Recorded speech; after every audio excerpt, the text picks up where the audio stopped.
valideynlər, bugünkü dərsimiz maliyyə bərabərliyinin tərkib elementləridir.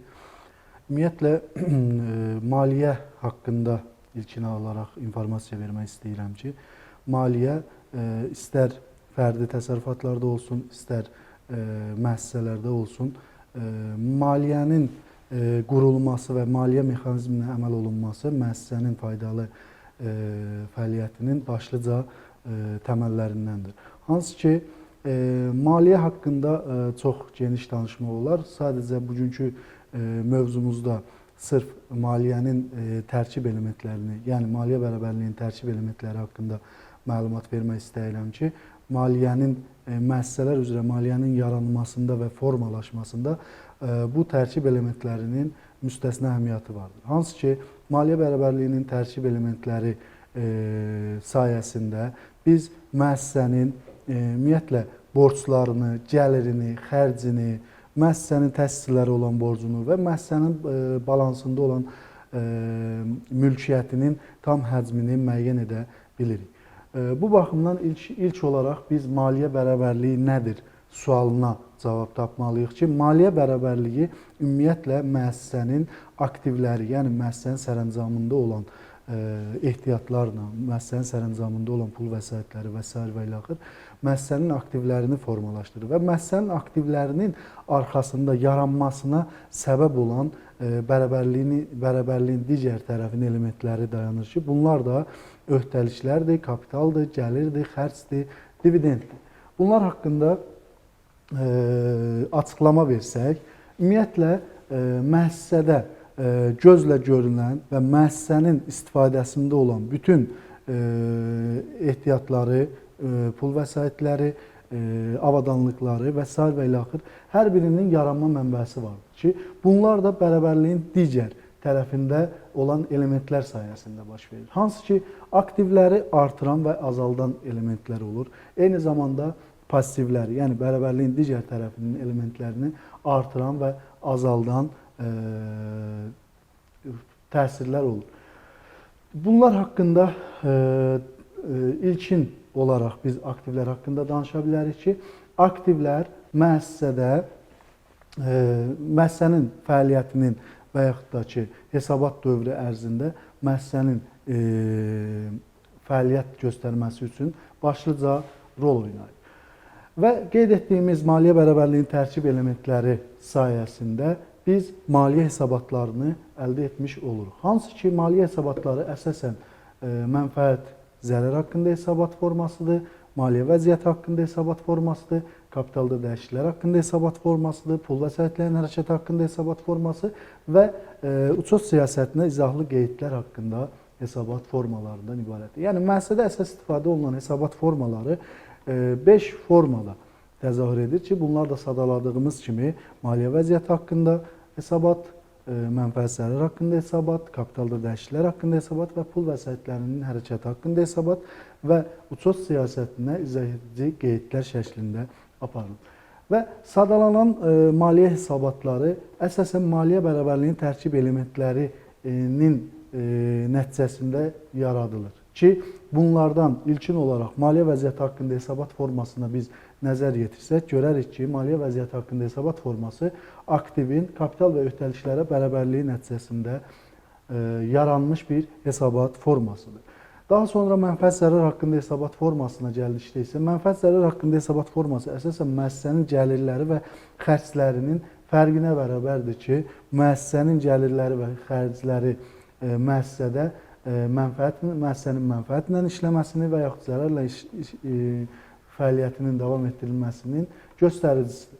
Kapitalda dəyişikliklər haqqında hesabat forması eyni qaydada maliyyə bərabərliyinin tərkib elementlərindən olan kapital, gəlirlər, xərclər və dividend elementlərindən ibarətdir ki, kapital və gəlirlərin cəmi və xərc və dividendin isə həmin cəmdən çıxılması yolu ilə kapitalda dəyişikliklər haqqında hesabat formasını biz əldə etmiş oluruq ki, bu hesabat formalarını biz müəssisənin idarə olunmasında istifadə edirik. Digər hesabat forması olan pul vəsaitlərinin hərəkəti haqqında hesabat formasıdır ki, pul vəsaitlərinin hərəkəti haqqında hesabat forması ümumiyyətlə müəssisədə müəyyən dövrdə pul vəsaitlərinin istifadəsi ilə bağlı bir hesabat formasıdır. Lakin bu hesabat formasının da alınmasında yenə maliyyə bərabərliyinin tərkib elementləri çıxış edir. Hansı ki, biz aktivləri pul və pul olmayan aktivlərə bölsək, o zaman pul və pul olmayan aktivlər bərabərdir. Öhdəliklər plus kapital plus gəlirlər çıxılsın xərclərdən ibarət olacaqdır. Və biz pul olmayan aktivləri bərabərliyin digər tərəfinə keçirdikdə isə o zaman pulun bərabərlikdəki yeri müəyyən olunur ki, pul bərabərdir, öhdəlik plus kapital plus mənfəət çıxılsın pul olmayan aktivlər. Yəni burada mənfəət gəlirlərdən xərci çıxdığımız zaman əldə olunan bərabərliyin elementidir. Hansı ki, biz bunu gəlir çıxılsın xərc və yaxud da ki, sadəcə mənfəət kimi göstərə bilərik ki, buradan da göründüyü kimi sadaladığımız 4 hesabat formasının yaranmasında maliyyə bərabərliyinin tərkib elementləri çıxış edir. Digər hesabat forması ixtisas siyasətinin izahlı qeydlərdə isə standart bir forma olmadığından, yəni hesabat dövrü ərzində ixtisas siyasətinin aparılmasını, hansı ixtisas siyasəti seçilməsini və s. Məlumatları özündə əks etdirən bir hesabat forması olduğundan və standart bir forması olmadığından maliyyə bərabərliyinin tərkib elementləri dolayısıyla həmin hesabat formasında istifadə olunur. Yəni birbaşa həmin hesabat formasında istifadə olunmur. Lakin qeyd etdiyimiz 5 hesabat formasının yaranmasında və istifadəsi üçün mütləq şəkildə maliyyə bərabərliyinin tərkib elementlərindən istifadə olunmalıdır və müəssisələrin düzgün fəaliyyətinin həyata keçirilməsi, gələcəyə yönümlü düzgün qərarların qəbul olunmasında eyni qeyd etdiyimiz kimi maliyyə bərabərliyinin tərkib elementləri xüsusi əhəmiyyətə malikdir. Və gəlin indi biz maliyyə bərabərliyinin tərkib elementlərinə ayrı-ayrı nəzər salaq. Bunlardan birincisi aktivlərdir. Aktivlər nədir? Aktivlər müəssisənin keçmiş hadisələri nəticəsində yaranmış, müəssisənin nəzarətində və istifadəsində olan elə resurslardır ki, gələcəkdə onlar həmin müəssisəyə iqtisadi fayda gətirsin. Yəni, aktivlər müəssisənin keçmiş hadisələri nəticəsində yaranır və onun nəzarəti altında olur və istifadəsində olur ki, həmin aktivlərdən müəssisə gələcəkdə iqtisadi fayda əldə etsin. Və aktivlər müddətinə görə və növünə görə qısa müddətli və uzun müddətli, eyni zamanda real və debitor xarakterli aktivlərə bölünür. İndi gəlin bu aktivləri bir-bir nəzərdən keçirdək ki, qısa müddətli aktivlər nədir, uzun müddətli aktivlər nədir, real aktivlər və debitor xarakterli aktivlər nədir. Müddətinə görə böldüyümüz qısa müddətli və uzun müddətli aktivlər adından da göründüyü kimi bir ildən qısa müddətdə aktivlərin fəaliyyəti, aktivlərin hərəkəti həyata keçirilirsə, bu qısa müddətli aktivlər adlanır. Yəni, likvidliyi yüksək olan aktivlər qısa müddətli aktivlər adlanır. Bunlara misal olaraq pul vəsaitlərini misal göstərə bilərik, ehtiyatları misal göstərə bilərik, qısa müddətli debitor borcları misal göstərə bilərik, digər qısa müddətli aktivləri misal göstərə bilərik. Yəni, bunları ayrı-ayrı sadaladığımız zaman görürük ki, likvidliyi yüksək olan aktivlərdir. Hansı ki, pul vəsaitləri müəssisədə daim dövr edən aktivlərdəndir. Ehtiyatlar da həmçinin, yəni qısa müddətli aktivlərin ən başlıcası ehtiyatlardır ki, müəssisə ehtiyatlar sayəsində öz fəaliyyətini tənzimləyir və öz fəaliyyətini və öz istismar gücünü, istehsal gücünü artırmış olur. Buna görə də ehtiyatların özü də iki yerə bölünür. Xammal ehtiyatları və yarım fabrikatlar. Yəni, yarım fabrikatlar artıq müəssisədə hər hansı bir müəssisənin son məhsulunu müəssisə yarım fabrikat kimi istehsala cəlb edir. Xammal material ehtiyatları da adından göründüyü kimi xammal ehtiyatlarıdır ki, bunlar da ehtiyatlarda uçota alınır və müəssisənin istehsal prosesində davamlılığının həyata keçirilməsi üçün mütəmadi şəkildə, likvid şəkildə istifadə olunur. Qısa müddətli debitor borclar adından da göründüyü kimi qısa müddətlidir və əldə olunması və yaxud da ki, debitor borcların ödənilməsi bir ildən qısa müddətdə ehtimal olunur. Yəni hər hansı bir digər tərəfdaşa mal və ya xidmət göstərilibsə, nisyə şəkildə, yəni həmin müəssisəyə müəyyən müddət ərzində ödəniləcəyi şəkildə mal və ya xidmət təqdim olunubsa, həmin ödənişin bir ildən qısa müddət ərzində baş verəcəyi müəyyən olunur və bu qısa müddətli debitor borclarda uçota alınır. Və digər qısa müddətli aktivlər də eyni qaydada bir ildən qısa müddətdə realizə olunması baş verəcəyi gözlənilən aktivlərdir.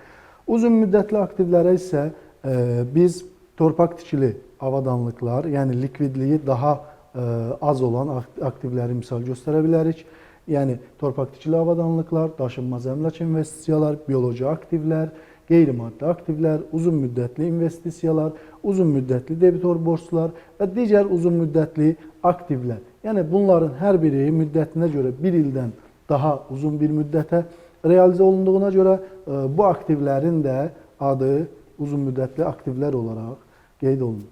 Və uçotda uzun müddətli aktivlər kimi öz əksini tapır. Növünə görə aktivlər isə real və debitor xarakterli aktivlərə bölünür. Real aktivlər nədir? Müəssisənin faktiki olaraq sərəncamında olan və istənilən vaxt həmin aktivlər üzərində əməliyyatlar aparıla bilən aktivlərdir. Hansı ki, real aktivlərə biz pul vəsaitlərini, ehtiyatları, torpaq tikili avadanlıqları, qeyri-maddi aktivləri, daşınmaz əmlak investisiyaları, bioloji aktivləri, təbii resursları misal göstərə bilərik ki, həmin aktivlər faktiki olaraq müəssisənin sərəncamı altındadır və həmin aktivlərdən müəssisə istənilən vaxt istifadə edib həmin aktivləri digər aktivlərlə əvəzləşdirə bilər və yaxud həmin aktivlərdən istifadə edə bilər. Debitor xarakterli aktivlər isə adından da göründüyü kimi alacaq xarakterli aktivlərdir. Yəni bu tip aktivlər müəssisənin müəyyən müddət sonra üzərində sərəncam verəcəyi aktivlərdir. Hansı ki, bu aktivlərə biz misal olaraq debitor borcları göstərə bilərik, verilmiş borcları göstərə bilərik, gələcək dövrün xərclərini göstərə bilərik, verilmiş avansları göstərə bilərik, tətil hesab məbləğləri göstərə bilərik, investisiyaları, təxirə salınmış vergi aktivlərinin və s. və ilə axır göstərə bilərik, misal çəkə bilərik. Eyni zamanda gələcək dövrün xərcləri olsun, müəssisə tərəfindən gələcəkdə xərc olaraq ödənilən vəsaitin faktiki olaraq heç bir təsirinə məruz qalmadığı aktivlərdir. Verilmiş avanslar da eyni qaydada təhdil hesab məbləğlərdir. Çünki təhdil hesab və verilmiş avanslar müəyyən müddətə müəssisənin həmin aktivləri əldə etmək və həmin aktivlər üzərində sərəncam vermək üçün gözləmə müddəti, yəni alacaq xarakterli bir müddəti əhatə edir. Və təxirə salınmış vergi aktivləri də eyni qaydada. Yəni sadaladığımız aktivlər müəssisənin fəaliyyətində və müəssisənin sərəncamında olan resurslardır və bunlar müəssisəyə iqtisadi, gələcəkdə iqtisadi fayda gətirəcək resurslardır. Daha sonra bərabərliyin digər tərkib elementi olan öhdəliklərə nəzər salaq, hansı ki, aktivlərin yaranmasında iştirak edən tərkib elementlərindəndir. Ki, müəssisənin keçmiş hadisələri nəticəsində yaranan və gələcəkdə ona iqtisadi fayda gətirəcək resursların həmin müəssisədən axıb getməsinə səbəb olan borclardır. Hansı ki, öhdəliklər müəssisədə fəaliyyətin həyata keçirilməsi üçün müəssisə tərəfindən digər tərəfdaşlara olan borclarıdır ki, həmin borclar sayəsində də müəssisə öz fəaliyyətini həyata keçirir. Öhdəliklər müddətinə görə aktivlərdə olduğu kimi uzun və müddətli və qısa müddətli öhdəliklərə bölünür. Hansı ki, qısa müddətli öhdəliklərə biz misal çəkə bilərik əmək haqqı öhdəlikləri, vergi və sosial öhdəliklər, bank overdraftları və s. və ilə. Yəni bu tipli öhdəliklər qısa müddətli öhdəliklər kateqoriyasına aid edilir. Uzun müddətli öhdəliklərə isə təxirə salınmış vergi öhdəliklərini misal göstərə bilərik. Eyni zamanda öhdəliklərin bir qismi var ki, bunlar həm uzun müddətli ola bilir, həm qısa müddətli öhdəliklərə bölünə bilir. Bunlara misal üçün kommunal öhdəlikləri misal göstərə bilərik, icarə öhdəliklərini, kreditor borcları, alınmış avansı, gələcək dövrün gəlirləri, alınmış borc, bank krediti, qiymətləndirilmiş öhdəliklər və s. və ilə. Bu tipli öhdəlikləri həm qısa müddətli öhdəlik kimi qiymətləndirə bilərik, həm uzun müddətli öhdəlik kimi. Aktivlərdə də qeyd etdiyimiz kimi bir ildən qısa bir müddətə həyata keçirilməsi gözlənilən öhdəliklər qısa müddətli, bir ildən uzun müddətə baş verəcək, realizasiyası baş verəcək öhdəliklər isə uzun müddətli öhdəliklər adlanır. Və qiymətləndirilmiş öhdəlikləri biz, sonda qeyd etdiyimiz qiymətləndirilmiş öhdəlikləri biz iki yerə bölürük. Ehtimal olunan öhdəliklər və şərti öhdəliklər.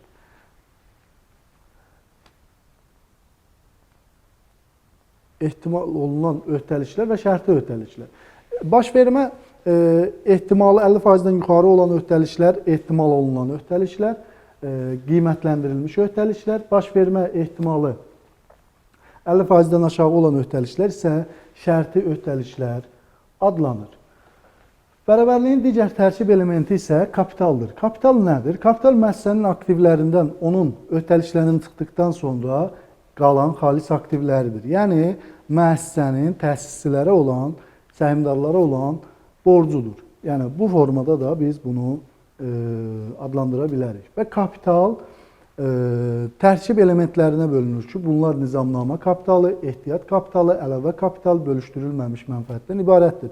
Ki, bunlardan da ən başlıcası müəssisənin birbaşa fəaliyyəti nəticəsində, yəni müəssisənin hesabat dövrü ərzində mənfəət və ya zərərlə işləməsindən asılı olaraq müəssisənin bölüşdürülməmiş mənfəəti formalaşır ki, bölüşdürülməmiş mənfəətin özü də keçmiş illərin bölüşdürülməmiş mənfəəti və cari dövrün bölüşdürülməmiş mənfəətinə bölünür.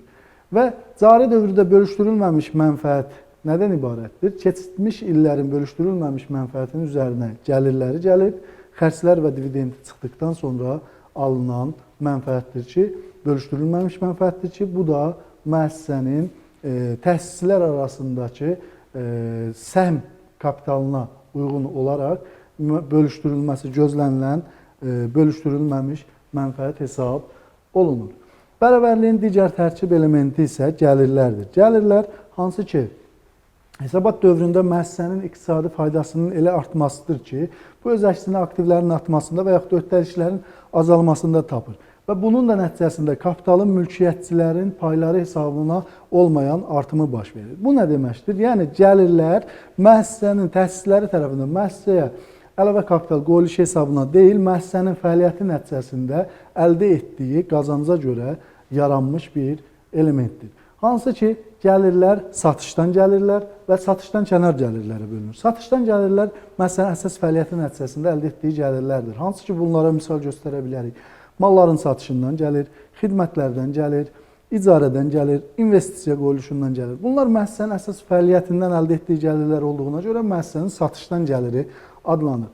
Satışdan kənar gəlirləri isə uzun müddətli aktivlərin satışından əldə olunan gəlirlərdir, məzənlə fərqlərindən yaranan gəlirlərdir, ümidsiz borcların bərpası üzrə yaranan gəlirlərdir, hədiyyə və əvəzsiz daxil olmalar üzrə yaranan gəlirlərdir, eyni zamanda yenidən qiymətləndirmə üzrə yaranan gəlirlərdir, cərimələr üzrə yaranan gəlirlərdir, sahil satışdan kənar gəlirlərdir ki, bunlar müəssisənin əsas fəaliyyəti deyil, müəssisənin əlavə bir fəaliyyəti nəticəsində yaranan gəlirlərdir. Eyni zamanda müəssisənin fəaliyyətinin dayandırılmasından da gəlirlər əldə oluna bilər, maliyyə gəlirləri də əldə oluna bilər və fövqəladə gəlirlər də müəssisənin gəlirlərinin formalaşmasında öz əksini tapır. Maliyyə bərabərliyinin digər tərkib elementi xərclərdir. Hansı ki, xərclər hesabat dövrü ərzində müəssisənin iqtisadi faydasının elə azalmasıdır ki, bu öz əksini aktivlərin dəyərinin azalmasında və yaxud da ki, öhdəliklərin artmasında tapır. Bunun da nəticəsində kapitalın mülkiyyətçilər tərəfindən geri çıxılması hesabına olmayan azalması baş verir. Yəni, müəssisədə xərclər yaranırsa, bu təsisçilər tərəfindən kapitalın geri çıxılması deyil, müəssisənin fəaliyyətini həyata keçirmək üçün faktiki dövrdə çəkdiyi xərclər olur ki, bunlara da biz iqtisadi mahiyyətinə görə və funksional mahiyyətinə görə xərclər kateqoriyasına ayırırıq. İqtisadi mahiyyətinə görə xərclər əmək haqqı xərci ola bilər, xammal material xərci ola bilər, amortizasiya xərci ola bilər və s. və ilə axır ki, bunlar iqtisadi mahiyyətinə görə təsdiqləşdirilir. Funksional mahiyyətinə görə təsdiqləşdirilən xərclər isə idarə etmə ilə bağlı xərclərdir, istehsalla bağlı xərclərdir, satışla bağlı xərclərdir, satışdan kənar xərclərdir, yəni sair əməliyyat xərcləridir ki, bunlar da funksional mahiyyətinə görə xərcləri yaradır. Maliyyə bərabərliyinin digər tərkib elementi isə dividenddir. Dividend nədir? Mülkiyyətçilərin müəssisə mənfəətinin bölüşdürülməsindən əldə olunan payıdır. Yəni, müəssisə müəyyən dövr ərzində öz fəaliyyətini həyata keçirir və müəyyən mənfəət əldə olunursa, bu mənfəət mülkiyyətçilər tərəfindən bölündüyü zaman dividend yaranır ki, dividendin də əmələ gəlməsi birbaşa mənfəət ilə bağlıdır. Hansı ki, müəssisə mənfəət ilə işləməlidir ki, mənfəət təsisçilərin paylarına uyğun olaraq bölüşdürülsün və təsisçilərə paylanılsın. Dividend kapitalın elə azalmasıdır ki, müəssisədə xərc hesabına baş verməyən azalmadır.